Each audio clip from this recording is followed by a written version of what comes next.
morning, class 11 children. So, today we are going to start up with our next chapter, chapter number 18, body fluids and circulation. In this chapter, we'll be studying about, if I'm talking about the term body fluids, if the chapter's heading is body fluid and circulation, so this automatically refers to what? That we are going to study about the blood in this chapter, blood and its composition, blood groups, then the structure of the heart, its working, functioning, ECG, and the diseases of the heart. But today, what we are going to deal up? We are going to deal up with the blood and the blood groups. So, first of all, see, children, whenever something is being prepared in your body, that needs to be circulated throughout the body. And if something is being produced as a waste through certain organ in the body, it needs to be transported up to the excretory organ. So who is going to transport all this?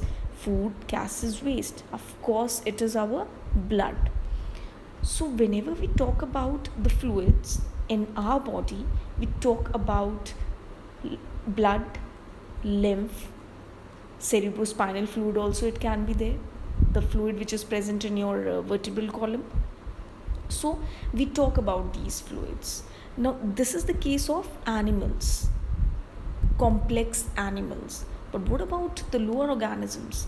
Like for example, porphyrins, sponges and coelentrates. In their case, what happens? Their body is very simple in structure. They are having huge cavities in their body and holes in their body. So simply, since they are aquatic, water gushes inside from the holes into their body cavity. There only they trap the food and release the waste, and that is expelled out through the mouth of their body. So that's it in sponges and coelentrates. But in our case, the process differs. Transportation and excretion means carrying the transportation material. It can be food, waste, or anything else, gases or whatsoever. So how it is being transported and what are the things present in the blood? Let us know more about that. So first, body fluids. What are the fluids present in your body? What are the liquid parts present in your body? So it is divided into two categories, intracellular and extracellular. Intracellular means cell ke andar, inside the cell. The fluid that is present in your cell, it can be the cytoplasm, it can be the nucleoplasm, or anything else, depending on the organelle also. And extracellular, the fluid which is present outside the cells. Example, blood, lymph, etc. So we are going to cover in this chapter about extracellular fluid, the fluid which is present between the cells, around the cells. That is your extracellular fluid.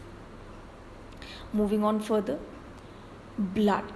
Now see children, this blood, you have studied in your lower classes also. Blood is liquid in nature and it is a connective tissue because it is connecting all the organs of the body together. Yes, by making a connection between them. This blood is having the liquid portion and formed elements. The liquid portion of the blood is known as plasma, and the cells moving in it are the formed elements. What are they known as? Formed elements. We are going to know more about that. The pH, power of hydrogen, the pH of blood is alkaline in nature, means it is above 7, almost 7.4. Okay? From this chart, it will be a little bit more clear to you. Blood, the liquid portion of the blood is known as plasma, which is containing what? 90 to 92% water, few proteins, and some ions, and even glucose, amino acids, sodium, potassium ions, etc. And the formed elements. What are the formed elements? They are RBCs, WBCs, and platelets. And what is the other name for them? RBCs are known as erythrocytes, WBC as leukocytes, and platelets as thrombocytes. Now this is a descriptive picture. This is a blood vessel, cross section of a blood vessel. And what they are trying to show through this diagram, the yellow colored fluid is your plasma. I'm again repeating, blood is divided into two portions. The liquid portion is the plasma, and remaining, the leftover part of the blood is the formed elements. The liquid portion, this yellow portion, you can see here yellow portion, this is the plasma, and this is made up of 90 to 92% of water, and rest of it is containing fibers, minerals and ions, food products or something like that. And rest all this, you can see white colored cells, big cells, or red colored, these all are the formed elements. What are they? RBCs, the red colored cells, WBCs, the cells which are having no color in them, and the platelets whose role is who play a role in blood clotting. Fine, let us have a little bit more detail about them. The first is, this is again the theoretical portion what I taught you right now. The first is erythrocytes. Now you can see here in the picture heme. Heme is the basic structure of an RBC. This heme combines with many more elements, proteins and all, and finally it forms hemoglobin. Globin is also protein. They combine together to form hemoglobin, and this hemoglobin you can see here in the third picture, it collectively, many hemoglobins, they collectively form a RBC or erythrocyte.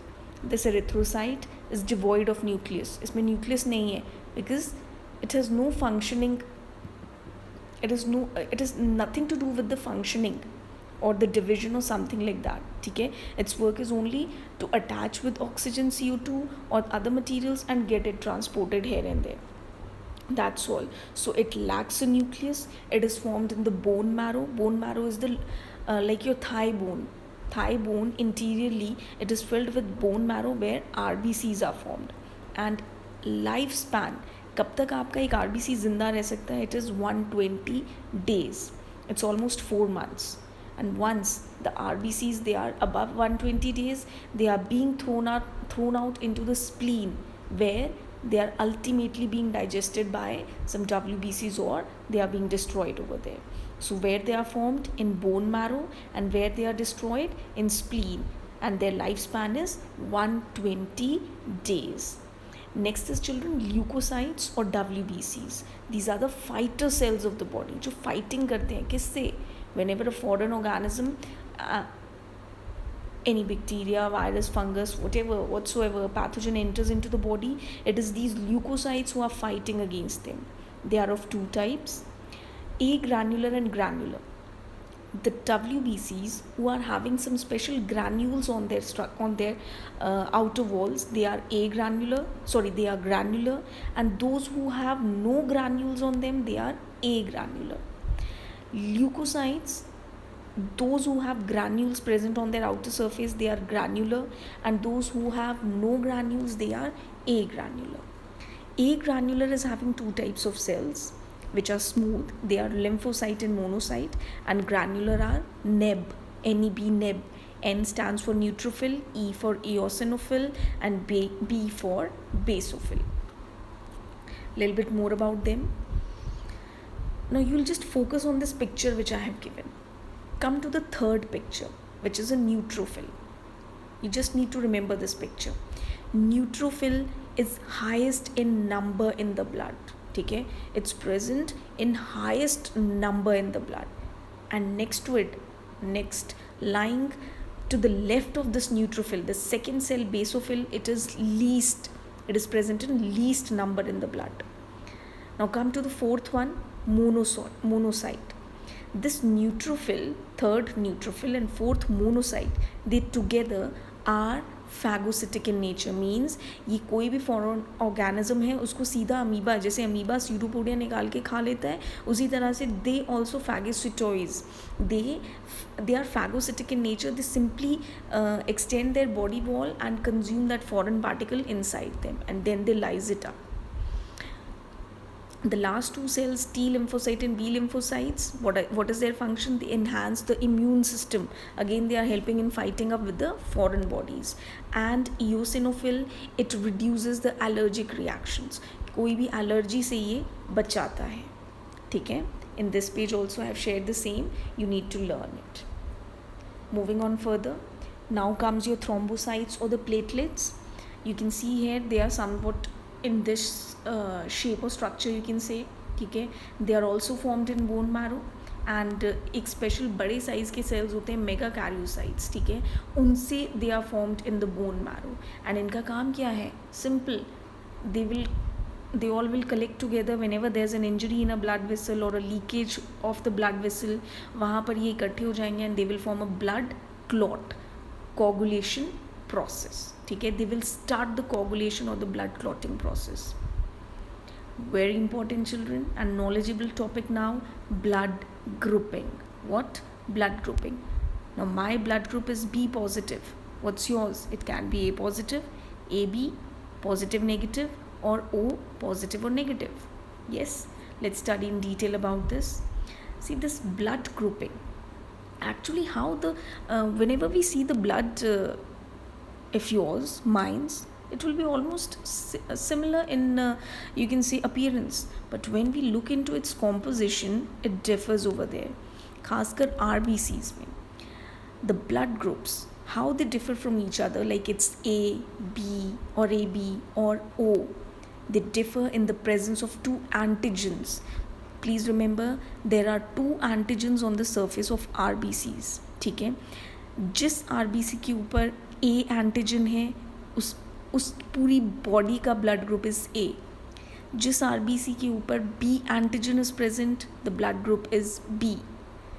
The RBC having both the antigens, it is having AB blood group, and the RBC having no antigen is O blood group. It will be more clearer with the upcoming slides. I've tried my best to explain this topic over here. And yes, RBCs are containing the antigens either A or B or nothing. And जो आपका blood vessel है उसके बीच में जो plasma है वहाँ पर antibodies हैं. Now please look here. This I have tried to draw a blood vessel. In the center I have shown you one RBC, and I am saying that this RBC is carrying A blood group. Why? क्योंकि इस RBC के ऊपर, can you see these hair-like structures I have drawn? These are antigens. पर किस type के? They are A antigens. They all are A antigens, ठीक है. इस RBC के ऊपर ये A antigens लगे हैं, इसीलिए that is why the blood group of this person is A. अब इसके प्लाज्मा में, आरबीसी के बाहर जो लिक्विड पोर्शन है प्लाज्मा, उसमें antibodies are moving. Antibodies, the fighters are moving and they are opposite to the antigen. RBC के ऊपर अगर ए लगा है तो प्लाज्मा में बी होगा, ठीक है.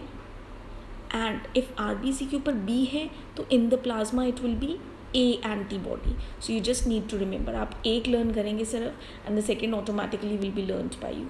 So what you need to learn, a person whose blood group is A, his RBC or her RBC is having the antigen A. उसके RBC के ऊपर भी A antigen है, but उसके प्लाज्मा में कौन सी एंटीबॉडी है? B. The antibody is B.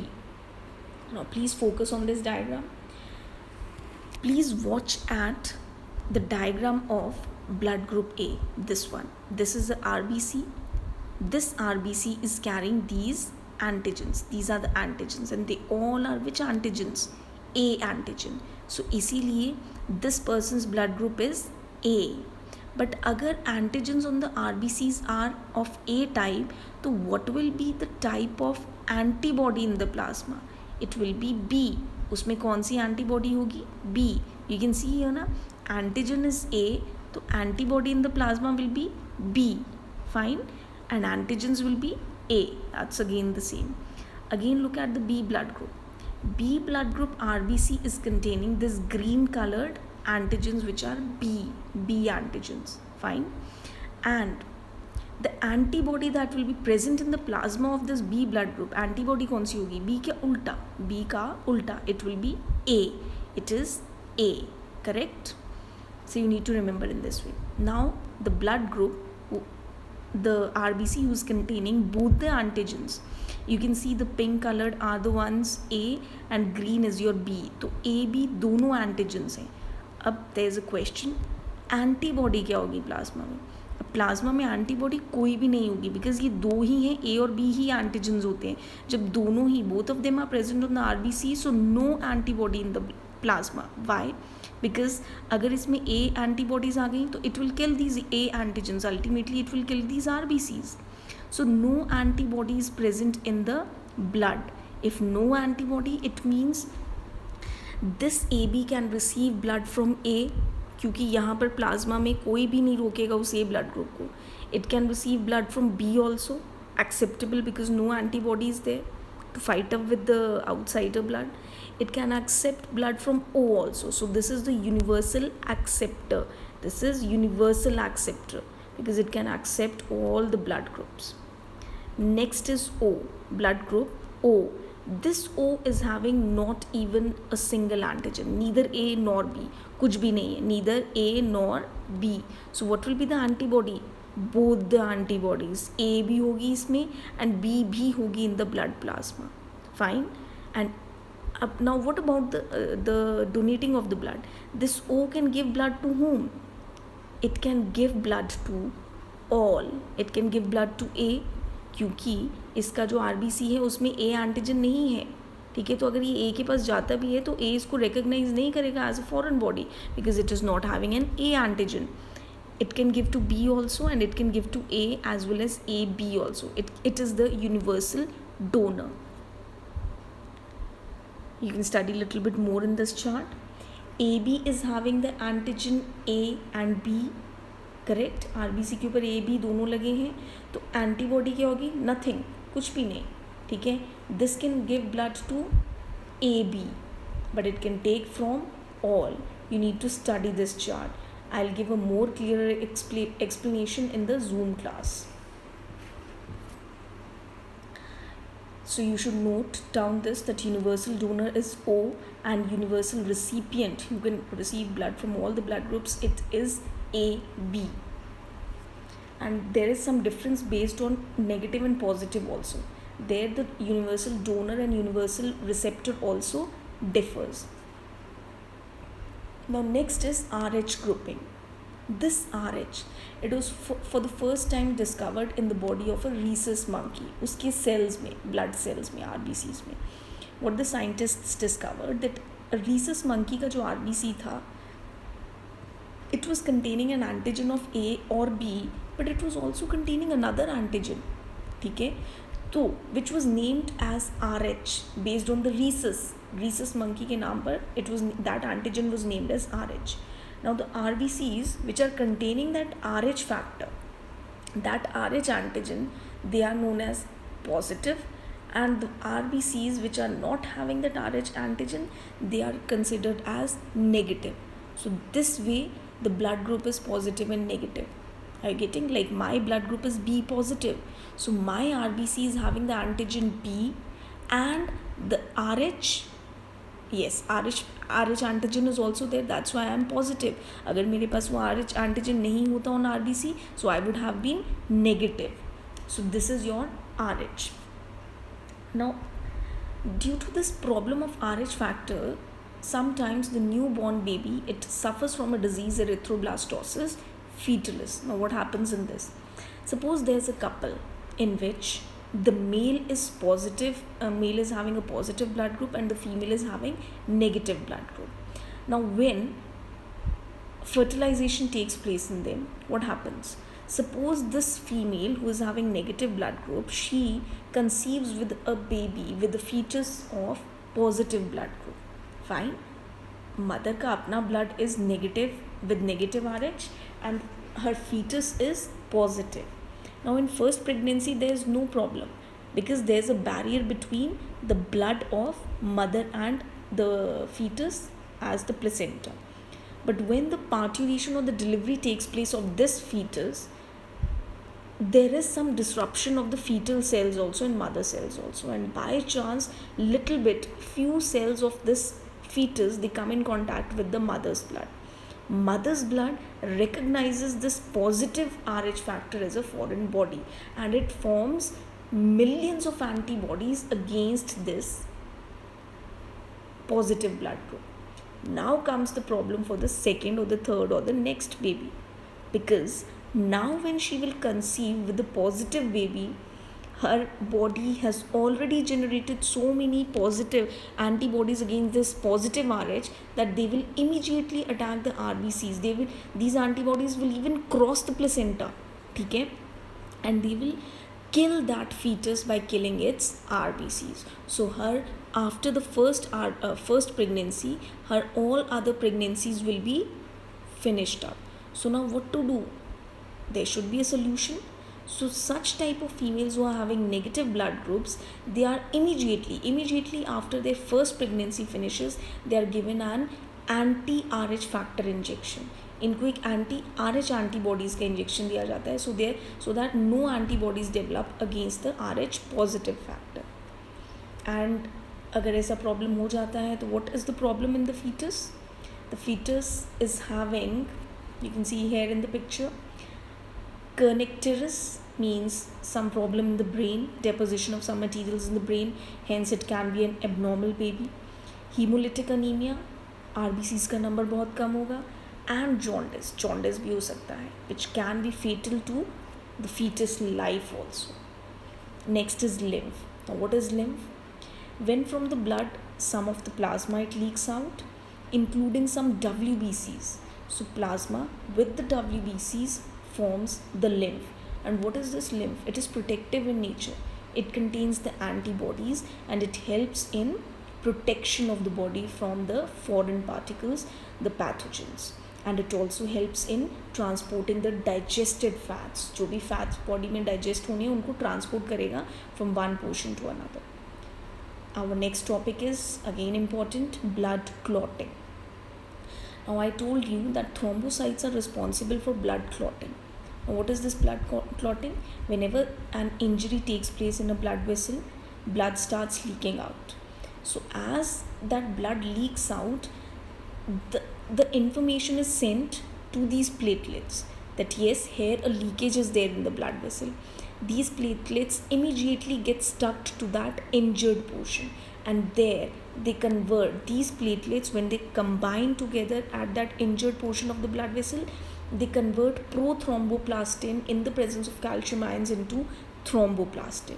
This thromboplastin with the calcium ions, it acts as an enzyme and it converts inactive prothrombin into thrombin, and this thrombin converts the inactive fibrinogen into fibrin proteins, and these fibrins all together they form a web or a mesh like structure, and hence they form the clot in which more RBCs, WBCs and platelets adhere, and this is the blood clotting. That's all for today, children. The doubts will be dealt up in your Zoom session. Please read and understand the lecture, reading from NCERT and understanding from this lecture. Thank you, children.